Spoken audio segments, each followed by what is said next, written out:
है छत्रपति शिवाजी महाराज की भूमि रही है। एक ऐसे व्यक्तित्व जो इस राष्ट्र के गौरवशाली परंपरा को तो रेखांकित करते ही हैं, अपितु जिनकी परिकल्पना में हिंदवी स्वराज्य था। एक ऐसा स्वराज्य जिसको लाने के लिए छत्रपति शिवाजी महाराज ने वो सब कुछ किया जिसके लिए उनके जीवन में उनका जन्म इस देश के अंदर पे परमपिता परमेश्वर की कृपा से हुआ था। अगर हम देखते हैं कि छत्रपति शिवाजी महाराज छत्रपति कैसे बने, तो हम गौर करते हैं कि 10-12 वर्ष का एक बालक जब बीजापुर में सड़क में एक कसाई के द्वारा एक गाय को ले जाते हुए देखता है, तो उस पूरे नवाब के उस राज्य के आधार पर भी, जहां पर छत्रपति शिवाजी महाराज अभी छत्रपति नहीं है, राजा के आधार पे नहीं है, और इस समय पर भी एक 10-12 वर्ष का एक बालक जब खड़ा होकर तलवार से गौ माता की रस्सी को काटकर उन्हें बंधन मुक्त करता है और कसाई का शीश और हाथ को उड़ा देता है, तो ये घटना भारत के इतिहास में जन्म देती है एक ऐसे व्यक्तित्व को जिसको हम छत्रपति वीर शिवाजी महाराज से जानते हैं। गौरव होना चाहिए महाराष्ट्र की भूमि को। इस भूमिका में हम इतना ही कहना चाहते हैं कि हमें छत्रपति शिवाजी महाराज के चरित्र से ये बात रेखांकित करती है कि अगर हम मराठा होते हुए इस देश के सर्वांगीण विकास की बात करते हो, धर्म की बात करते हो, राष्ट्र की बात करते हो, तो उसकी नींव में हमारी गौ माता के प्रति उस भावना को हमें अंगीकार करना चाहिए जो छत्रपति जी ने हमें सिखाई है। इसी के आधार पर हम जब बाबा नामदेव जी का, संत जी का चरित्र पढ़ते हैं, आपने देखा मरी हुई गाय को जीवित कर देने की अवधारणा। एक सच्चा वैष्णव कैसा हो सकता है, इस भूमि ने यह साबित करके दिखाया जब एक मरी हुई गाय को एक वैष्णव ने जीवित करके दिखा दिया था। ऐसे चमत्कार, ऐसे सिद्धों की भूमि महाराष्ट्र की राजधानी मुंबई में आप पत्रकार जनों के सामने हमें बात करते हुए भी रोमांच अनुभव होता है। अगर आगे बात करें, हमेशा एक गौर करते हैं महाराष्ट्र के अंदर में हम जनाबाई जी को, जनाबाई जी की वो घटना हमें हमारे कान में आज भी आती है कि कैसे गौ माता की प्रबल भावना, प्रबल भक्ति, भगवान गोविंद विठल की भक्ति इस कारण प्रतिपादित हुई इस महाराष्ट्र की भूमि में कि जनाबाई के गोबर के उपले भी विठल विठल बोलने लग गए। ये ऐसी भूमि है। तो अपनी बात को प्रारंभ करते हुए भूमिका के साथ मैं आपको लेकर चलता हूं भारत के उसी इतिहास में कि आखिर इस देश के अंदर इस गोरक्षा आंदोलन का आवश्यकता क्यों आन पड़ी। ये कोई नया विषय नहीं है। अगर हम थोड़ा पुराने जाते हैं, जैसे हमने छत्रपति वीर शिवाजी महाराज की बात करी, वो समय सोचिए कितना पुराना समय है। गो माता के प्रति क्या भावना रही होगी, क्या उद्देश्य रहा होगा उनके मन में। इसी के आगे हम 1857 में आपको लेकर चलते हैं। 1857 में मंगल पांडे नाम के क्रांतिकारी का नाम हर व्यक्ति जानता है। कलकत्ता के अंदर बैरकपुर के अंदर पे मंगल पांडे जी आजादी की जब आंदोलन देश में चल रहे थे या उसकी भनक चल रही थी देश में, उस समय पे मंगल पांडे जी को कोई समस्या नहीं थी अंग्रेजों के यहाँ नौकरी करने में। वो बढ़िया नौकरी कर रहे थे, वैसी सरकारी नौकरी जैसे आज हमारे सेना में कई भाई करते हैं, कई लोग पुलिस में नौकरी करते हैं। उनके परिवार को भविष्य में पेंशन मिलने वाली थी, मस्त जिंदगी जी रहे थे, कोई समस्या नहीं थी। रोज अंग्रेज मारते थे, रोज वो अपनी आंखों से देख रहे थे। लेकिन समस्या एक दिन बड़ी विकराल हो गई। जिस दिन मंगल पांडे जी को ये पता लगा कि गाय के चर्म का प्रयोग किया जाता है और उसे कारतूसों को पे प्रयोग किया जाता है और उसे मुख से खोलना पड़ता है, मेरा धर्म भ्रष्ट होता है, इस भावना को जानने के बाद निर्वीर बना मंगल पांडे, इस देश के अंदर शूरवीर हो गया और अंग्रेज अधिकारियों के सीने में गोली डाल दी। आप सोचिए 1857 में आजादी का जो प्रथम स्वतंत्रता समर के रूप से इसे जाना जाता है, उस आंदोलन के बाद इस देश में 1947 में जाकर देश तो कैसे ना कैसे ट्रांसफर ऑफ पावर एग्रीमेंट के तहत ये देश आजादी को प्राप्त कर गया। लेकिन इस आजादी की मूल रही गौ माता आज तक आजाद नहीं हो पाई। आज तक हम ऋणी है ये भारतवर्ष उस गौ माता का। अगर मंगल पांडे ने वो भावना नहीं दिखाई होती तो शायद हमने सशस्त्र विद्रोह की प्रणाली इस देश के अंदर अंगीकार ही नहीं की होती। तो आज भी हम इस देश में गोहत्या के कलंक को मुक्त कराना चाहते हैं और इसी क्रम को 1966 में, जैसे हमारे आपको अखिलेश ब्रह्मचारी जी ने बताया, 1966 में 7 नवंबर को भारत की राजधानी दिल्ली में एक बहुत बड़ा गोरक्षा आंदोलन हुआ। 10 लाख से साधु संत उस आंदोलन में एकत्रित हुए और उसकी एक बड़ी अहिंसक आंदोलन था। एक ही मांग थी कि भारत में हम सनातनी गाय को मां मानते हैं, हमारी मां है वो, और हम उसको जब मां मान रहे हैं तो उसको मां की प्रतिष्ठा मिलनी चाहिए। हमारा वेद कहता है गावो विश्वस्य मातर, हमारे शास्त्र कहते हैं पशवो न गाव, हमारे यहाँ ये तक कहा गया गोस्तु मात्रा न विद्यते, ब्रह्मांड में किसी की आप तुलना किसी से कर दीजिए, सूर्य की तुलना आप ब्रह्म ज्ञान से कर दीजिए, आकाश की तुलना आप समुद्र से कर दीजिए, इंद्र की तुलना पृथ्वी से कर दीजिए, लेकिन सकल ब्रह्मांड में गाय की तुलना करने के बराबर तो कोई देव मनुष्य भी दिखाई नहीं देता, ब्रह्मांड में कोई नहीं दिखाई देता। ये बात कहने वाले हमारे उपनिषद पुराणों की बात को रेखांकित करके जब करपात्री जी महाराज ने चारों हमारे शंकराचार्य महाभागों को एकत्रित करके, पूर्व पश्चिम उत्तर दक्षिण को एकत्रित करके जो आंदोलन किया था, उसमें गोलियां बरसाई गई तत्कालीन सरकारों के द्वारा, लेकिन उसके बाद भी इस देश में गोहत्या का कलंक नहीं मिट पाया। इससे शर्म का विषय कुछ नहीं हो सकता। इसी बात को अंगीकार करते हुए इस देश में विभिन्न आंदोलन चलते रहे, क्रमबद्धता में चलते रहे। आपको पता है, इसी महाराष्ट्र के अंदर विनोबा भावे जी के संघर्ष को भी याद कीजिए गया। कितना बड़ा संघर्ष, अंतिम समय पर उनको संथारा लेना पड़ा, अपने को भूखा प्यासा शरीर त्यागना पड़ा। इसी पीड़ा के साथ इस देश में गोहत्या बंदी आखिर क्यों नहीं? गांधी के वचनों को याद कीजिए, गोरक्षा से बढ़कर स्वराज्य का महत्व है। आप बाल गंगाधर तिलक जी से लेकर जिस भी महानुभाव का नाम उठाएंगे, गोरक्षा उनकी आत्मा का विषय था, उनके सिद्धांतों का विषय था।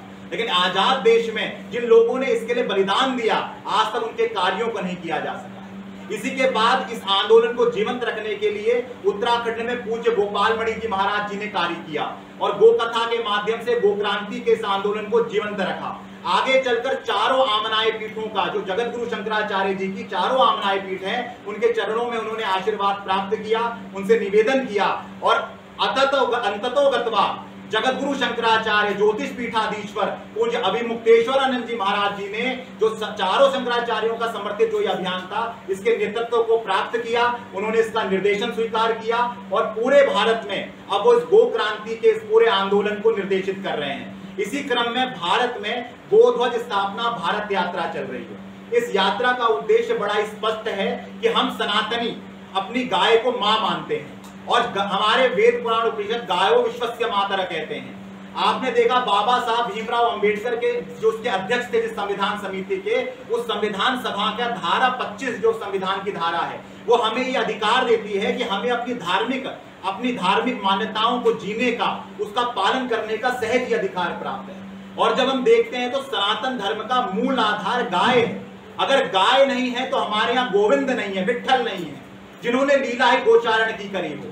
हम भगवान विष्णु के शयन को देखते हैं तो वो क्षीर सागर में बैठे हुए हैं, दूध के सागर में भगवान विष्णु शयन किया करते हैं। हम भगवान शंकर की ओर जब देखते हैं तो उनके आगे हम नंदी को विराजित पाते हैं। तो हमारी परंपरा, और अगर आप कोई पूछे हिंदू कौन है, हिंदू की परिभाषा क्या है, तो हमारे शास्त्रों में सीधी परिभाषा है, गोषु भक्तिर भवेदस्य पुनर्जन्मनि ददातय ओंकार मूल मंत्रस्य सवै हिंदू ऋत स्मृत। जिसकी गौ माता पर प्रबल आस्था हो, जो गाय को मां मानता हो, ओंकार का जाप करता हो, पुनर्जन्म पर विश्वास करता हो, वही हिंदू है और यही हिंदू परंपरा है। ये हमारा शास्त्र कहता है। हम जिस गोत्र के नाम से जाना जाते हैं वो गोत्र हमें भान कराता है। गोत्र शब्द का अर्थ होता है गो का मतलब गाय, त्र का मतलब रक्षा। तो हमारे गोत्र का अर्थ ये निकलता है कि क्या आप गोरक्षक हैं, किम गोत्रस्य, क्या आप गोरक्षक हैं। जब हम गोरक्षक हैं तो हमसे जब कोई पंडित भी प्रश्न पूछता है तो हम उत्तर देते हैं कि हम ही गोरक्षक नहीं है, हम जिस ऋषि की संतान है वो वशिष्ठ गोरक्षक थे, हम जिस ऋषि की संतान है विश्वामित्र गोरक्षक थे। तो भारत का परिचय गाय का परिचय है। पूरा विश्व ये जानता है हमारे बारे में कि ये ग्वालों का देश है, ये गाय वालों का देश है। ये भगवान राम जी ने जिस देश में जन्म लिया हो, विप्रधेनु सरसिन संत हित लीन मनुज अवतार कह के वो गोरक्षा का परिचय देते हैं। और इसी के साथ में एक इतिहास की घटना और आपके बीच में रखना चाहता हूं। मित्रोकिन आर्काइव्स नाम की एक पुस्तक जानी जाती है, केजीबी के जासूस लिखते हैं उस पुस्तक में, जिन्होंने लाल बहादुर शास्त्री जी को मार दिया अपने आप में। तो वो मित्रोकिन आर्काइव्स में क्या लिख रहे हैं आप सोचिए भारत के परिचय के बारे में।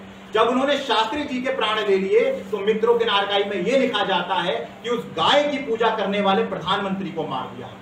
इतना बड़ा परिचय भारत के प्रधान के बारे में केजीबी के जासूस तक अपने मन में रखते हैं, क्योंकि हमारा परिचय गाय का परिचय है, गोमाता का परिचय है। और इस धरा को जिसने धारण किया है, जो इस धरा के जो मान बिंदु है 7, उसमें प्रथम दृष्टि में गाय आती है। तो हर तरह से गाय हमारे लिए सर्वांगीण है, हमारी आस्था है, हमारा विश्वास है।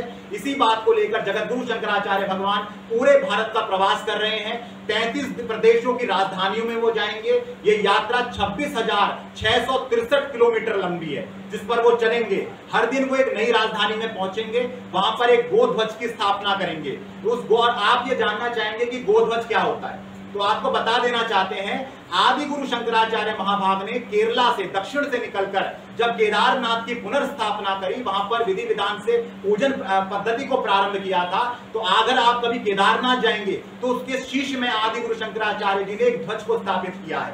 उस ध्वज का नाम है वृषभ ध्वज, जो भगवान शंकर का ध्वज है। वो श्वेत रंग का ध्वज है जिसमें नंदी का प्रतीक चिन्ह है और नीचे एक सूत्र वाक्य लिखा गया है, गो माता राष्ट्र माता। तो इसी ध्वज को जगतगुरु शंकराचार्य महाभाग हमारे मुंबई के अंदर पर आएंगे और मुंबई में उस गौ ध्वज की स्थापना की जाएगी, जो महाराष्ट्र की राजधानी है। इसी पूरे आयोजन के मध्य में यहाँ पर एक गो महासभा का आयोजन भी किया जाएगा। इसके लिए हम विभिन्न स्थलों पे हमारे पास प्रस्ताव आ रहे हैं। अभी प्रस्तावों पर चिंतन किया जा रहा है। जो उचित प्रस्ताव लगेगा, जहां पर उचित स्थल लगेगा, वो आपको अगली मीडिया ब्रीफिंग के द्वारा बता दिया जाएगा।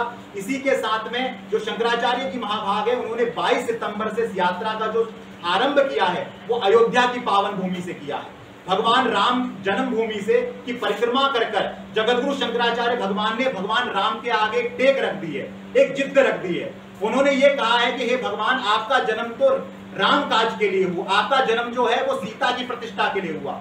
आपने यहाँ पर आकर गौ माता की रक्षा का काम किया, तो आकर अगर देश के अंदर पे गोहत्या हो रही हो, तो आखिर हम आपको कैसा मुख दिखा पाएंगे। इसलिए हम इस देश में पहले गोहत्या को बंद करेंगे, गो माता को राष्ट्र माता का सम्मान दिलाएंगे और राष्ट्र माता के दूध से अभिषेक भगवान राम जी का करेंगे और तब हम राम मंदिर पर प्रवेश लेंगे। ऐसे संकल्प को लेकर अयोध्या से 22 सितंबर से यात्रा चली है। उसके बाद यात्रा उत्तर प्रदेश की राजधानी लखनऊ में गई, लखनऊ के बाद बिहार की राजधानी पटना में गई, पटना के बाद ये उत्तर पूर्वी राज्यों में चली गई और सिक्किम में ये यात्रा हो चुकी है। सिक्किम के बाद आज शंकराचार्य महाभाग अरुणाचल प्रदेश की राजधानी ईटानगर में गए हैं। आज ही वो नागालैंड की राजधानी कोहिमा में जाएंगे। फिर आसाम में कार्यक्रम करते हुए मिजोरम, मणिपुर, अगर त्रिपुरा, इनमें कार्यक्रम होने के बाद अंततोगत्वा वो कलकत्ता होते हुए दक्षिण के राज्यों में प्रवेश लेंगे, हैदराबाद में होते हुए, उसके बाद आंध्र प्रदेश की राजधानी जो हमारी है उसमें होते हुए आगे बढ़कर पौंडीचेरी होते हुए, केरला तिरुवनंतपुरम होते हुए,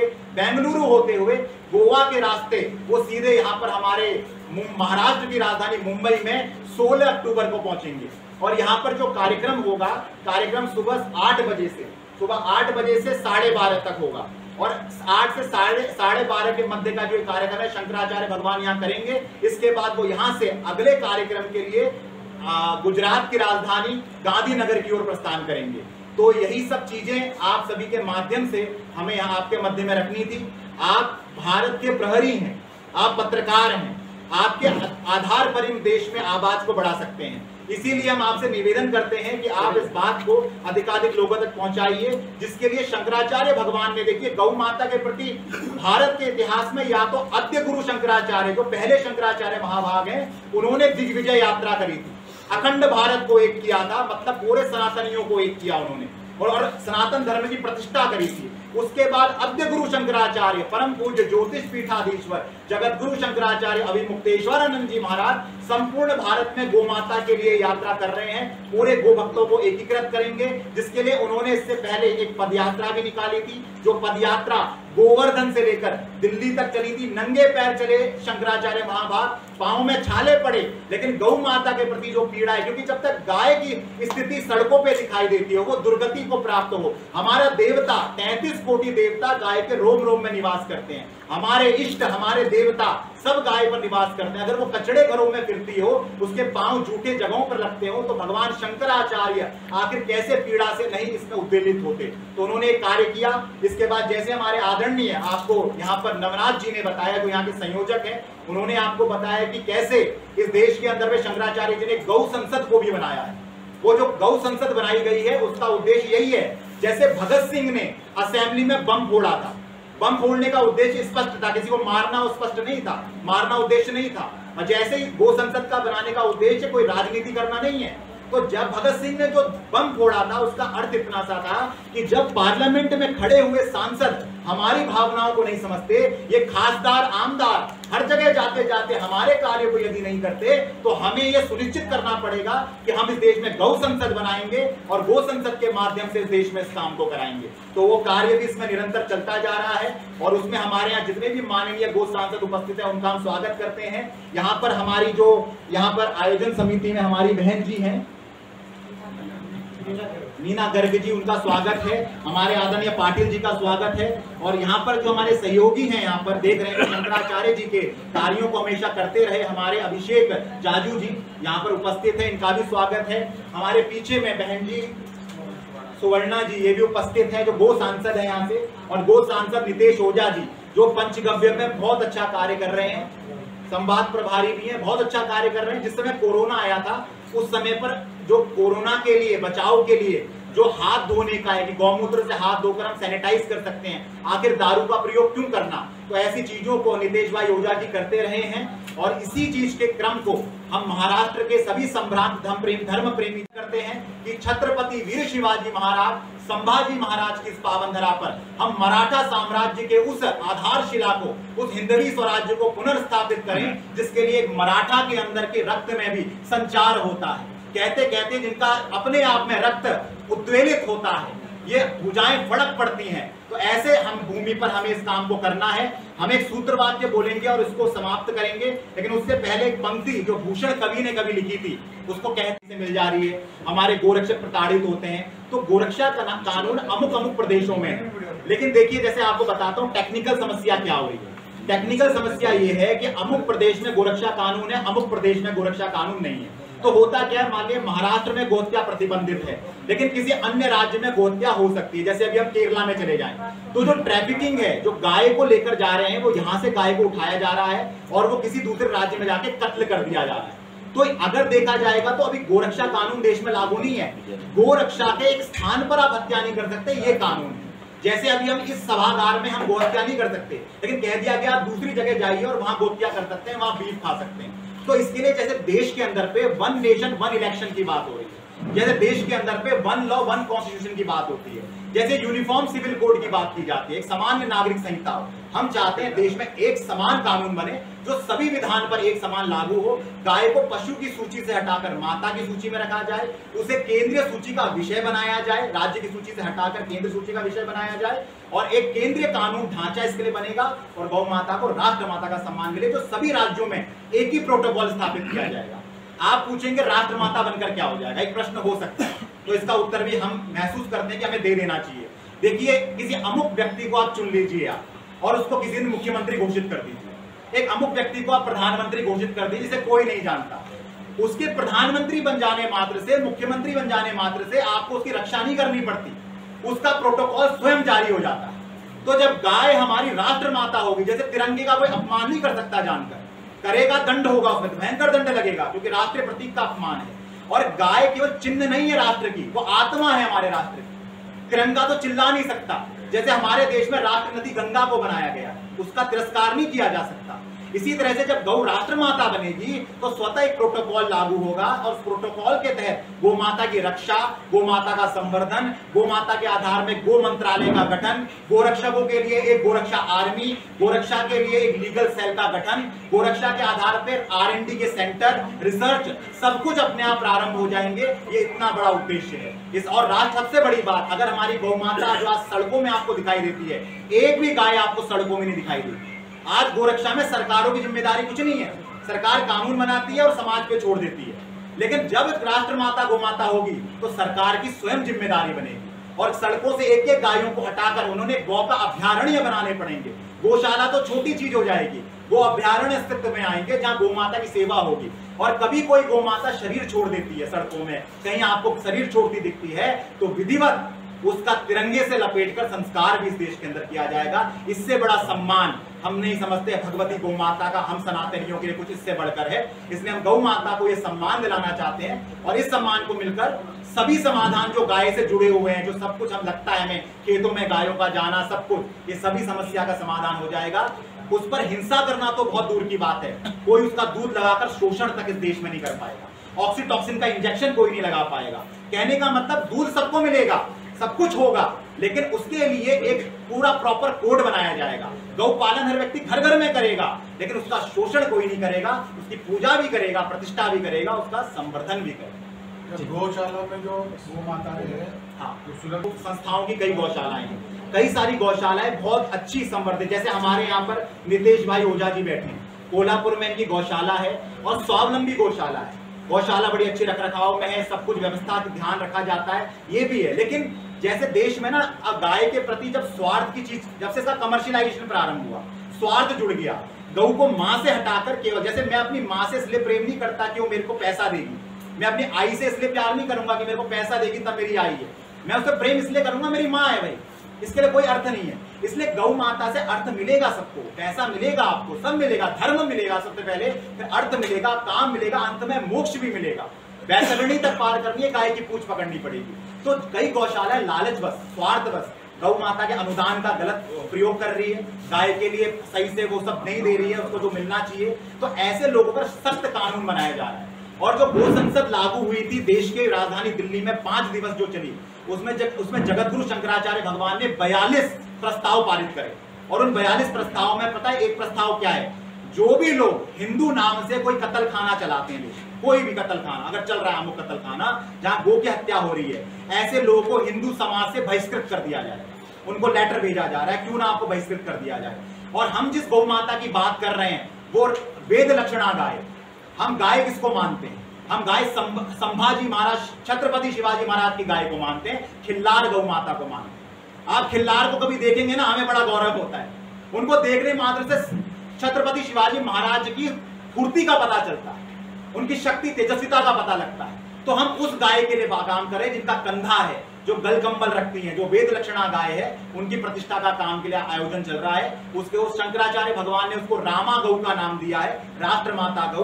तो उस गौ के लिए हम काम कर रहे हैं, उसकी प्रतिष्ठा के लिए काम कर रहे हैं। तो गौशालाओं की जो स्थिति है उसके लिए हम एज अ संस्था भी काम कर रहे हैं। और जिस दिन ये कार्य पूरे होंगे तो ऐसे कहीं भी उसका शोषण किसी गौशाला में नहीं हो सकता।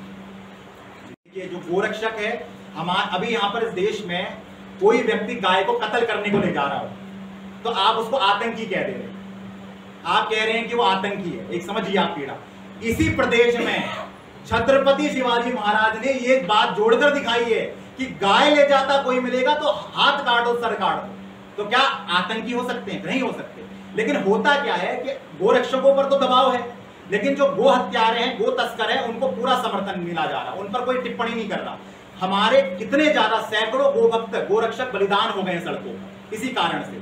तो इसके लिए शंकराचार्य जी महाराज के भी हमारे जो अपना आधार है, इसमें जो समिति का आधार है, उसके लिए गोरक्षकों के लिए एक लीगल टीम से लेकर एक उनकी सुरक्षा के लिए, उनके लिए उन पर कोई खर्चा होता है, उनका आर्थिक आधार का सामंजस्य बनाने के लिए भी कार्य किए जा रहे हैं। और सरकार के आधार पर उनकी सुरक्षा सुनिश्चित हो, उनको सुरक्षा प्रदान की जाए, इसके लिए भी कार्य चल रहा है। हम किसी भी आधार पर अपने गोरक्षक के साथ हमेशा खड़े हैं। और एक गोरक्षक का देखिए, गोतंत्र नाम का एक दुर्लभ ग्रंथ है, गोरक्षक के बारे में पता क्या कहता है? वो गोरक्षक साक्षात शिव है।